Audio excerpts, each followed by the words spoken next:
Satuan Tugas Penanganan COVID-19 melaporkan, hingga Senin 16 Mei pukul 12 waktu Indonesia Barat, terjadi penambahan kasus terkonfirmasi positif COVID-19 sebanyak 182 kasus. Jumlah total kasus terkonfirmasi positif secara nasional menjadi sebanyak 6.050.000 orang lebih. Dari tambahan kasus tersebut, DKI Jakarta menyumbang sebanyak 70 kasus, diikuti Jawa Tengah 19 kasus, dan Bali 17 kasus positif. Sedangkan pasien sembuh juga terus mengalami peningkatan, yakni 263 orang.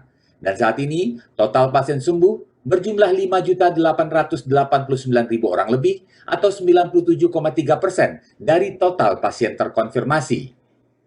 Data yang sama juga mencatatkan pasien meninggal dunia akibat terpapar COVID-19 yang bertambah sebanyak 6 orang, sehingga angka nasional warga yang meninggal akibat COVID-19 sebanyak 156.464 orang. Adapun data untuk pencapaian vaksinasi di seluruh tanah air menyebutkan bahwa pemberian vaksin dosis pertama bertambah sebanyak 20.913 orang, dosis kedua bertambah 20.821 orang, dan vaksin ketiga atau booster bertambah 43.411 orang. Adapun untuk vaksin penguat atau booster ini baru mencapai 20% dari total target yang ditentukan. Tim Kantor Berita Antara mewartakan.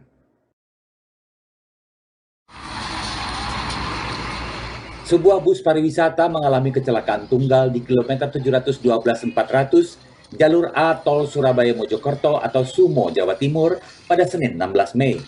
Rombongan di dalam bus pariwisata tersebut terdata berjumlah 32 orang, mayoritas berasal dari 3 RW di Kelurahan Benowo, Kecamatan Pakal, Surabaya. Camat Pakal Tranggono Wahyu Wibowo menjelaskan, rombongan berangkat berwisata ke Yogyakarta pada Sabtu 14 Mei.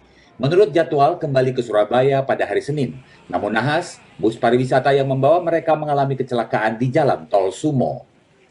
14 penumpang hingga Senin sore dinyatakan meninggal dunia. Belasan korban lain yang mengalami luka-luka dirawat di sejumlah rumah sakit. Banyak di antara korban yang memang satu keluarga, dari suami istri, anak, bahkan dari bapak ibu dan mertua. Itu ada dalam satu keluarga. Ini wisatanya ini apa, program RW atau betul, pengajian atau gimana? Betul, jadi memang ada penyelenggaranya dari warga dan mungkin travel itu, ya. Jadi warga yang mau ikut didata dan mereka swadaya berangkat sendiri ke Jogja. Jadi bukan pada bukan dikoordinir RT RW, tapi memang murni swadaya warga. Kami berada di sini mengidentifikasi untuk memastikan tentang ahli waris korban meninggal dunia. Kalau tadi sudah disampaikan, untuk yang luka-luka kami sudah jaminkan di rumah sakit tempat dirawat. PT Jasara Harja memastikan setiap korban mendapatkan santunan. Ahli waris korban meninggal dunia berhak menerima santunan sebesar 50 juta rupiah. Sedangkan korban luka-luka dijamin biaya perawatannya maksimal sebesar 20 juta rupiah.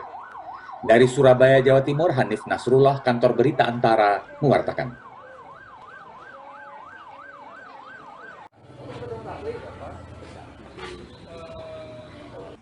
Ibadah perayaan Waisak digelar Vihara Tanda Bakti di Kelurahan Kebonjeruk, Kota Bandung, Jawa Barat, Senin 16 Mei. Prosesi ibadah berjalan hikmat meski dilaksanakan secara terbatas serta menerapkan protokol kesehatan di tengah pandemi COVID-19. Perayaan Waisak tahun 2566 Buddhis Era atau tahun 2022 di Vihara Tanda Bakti yang merupakan tuan rumah Kampung Toleransi ini menjadi momen spesial dan bersejarah bagi para jemaah. Selain digelar di tengah kehangatan para penduduk yang memiliki keanekaragaman agama yang dianut, perayaan ini juga menjadi kali pertama digelar sejak vihara tersebut didirikan pada tahun 1976. Perayaan Waisak tahun ini pun dimaknai umat Buddha di Vihara Tanda Bakti sebagai momen untuk bersama-sama menjaga persatuan dan saling mendoakan kemajuan dan kesejahteraan seluruh makhluk.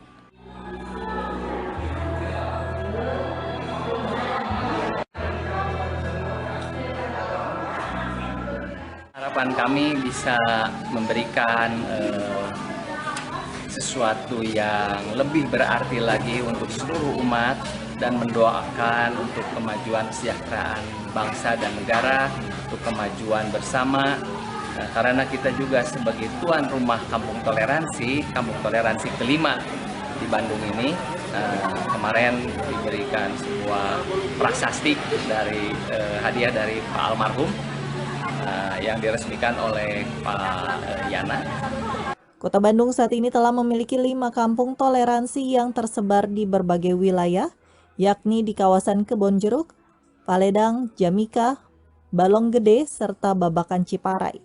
Hadirnya kampung toleransi ini menjadi bagian dalam upaya melestarikan warisan leluhur serta semakin mempererat kesatuan bangsa. Dari Bandung, Jawa Barat, Mardian Afghani, Kantor Berita Antara mewartakan. Lilin merah.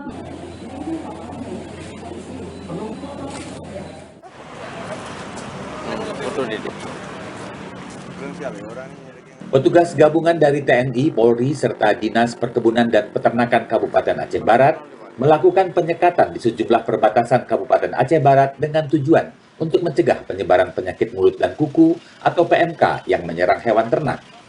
Semua kendaraan yang mengangkut hewan ternak yang ingin masuk ataupun keluar dari Kabupaten Aceh Barat diminta putar balik oleh petugas di pos penyekatan, tak terkecuali kendaraan yang memiliki dokumen lengkap. Kepala Bagian Operasi Polres Aceh Barat, Kompol Iswar, mengatakan pos checkpoint pengawasan penyekatan penyakit mulut dan kuku ini dilakukan di 3 titik keluar masuk Aceh Barat, yaitu di perbatasan Kabupaten Nagan Raya dengan Aceh Barat, di Desa Arongan Lambalek perbatasan dengan Kabupaten Aceh Jaya, dan juga di Desa Sungai Mas atau perbatasan antara Kabupaten Aceh Barat dengan Kabupaten Pidi. Tidak mengizinkan masuk ternak dari luar ke Aceh Barat. Pak, meskipun itu tidak terjangkit, Pak?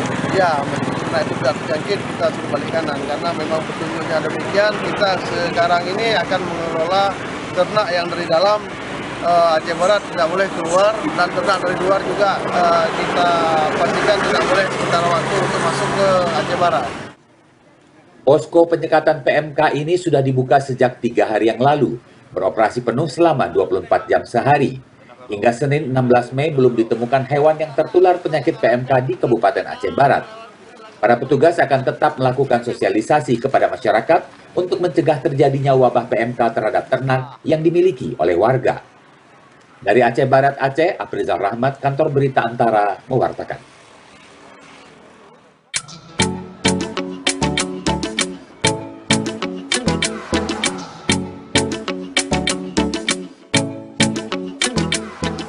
Indonesia menempati posisi keempat setelah disusul Filipina yang berhasil menembus 3 besar. Pada klasemen sementara perolehan medali di SEA Games 2021 Hanoi, Vietnam pada Senin 16 Mei pada pukul 14 waktu Indonesia bagian Barat. Meski begitu, Indonesia menambah 6 medali emas, salah satunya disumbangkan oleh Dewi Ardiani dari cabang olahraga catur nomor catur klasik individual putri. Kemudian 2 emas dari cabang olahraga wushu yakni Serafna Siregar pada nomor ganshu putra dan Junita Malau pada nomor sanda putri 48 kg. Serta Tiara Prastika Andini yang menyumbang emas dari cabang olahraga balap sepeda nomor MTB downhill. Serta dari cabang olahraga renang Mas Niari Wolf yang mengukir sejarah dengan merebut emas di nomor 50 meter gaya punggung putri dan mengakhiri puasa gelar renang putri yang sebelumnya berlangsung 11 tahun.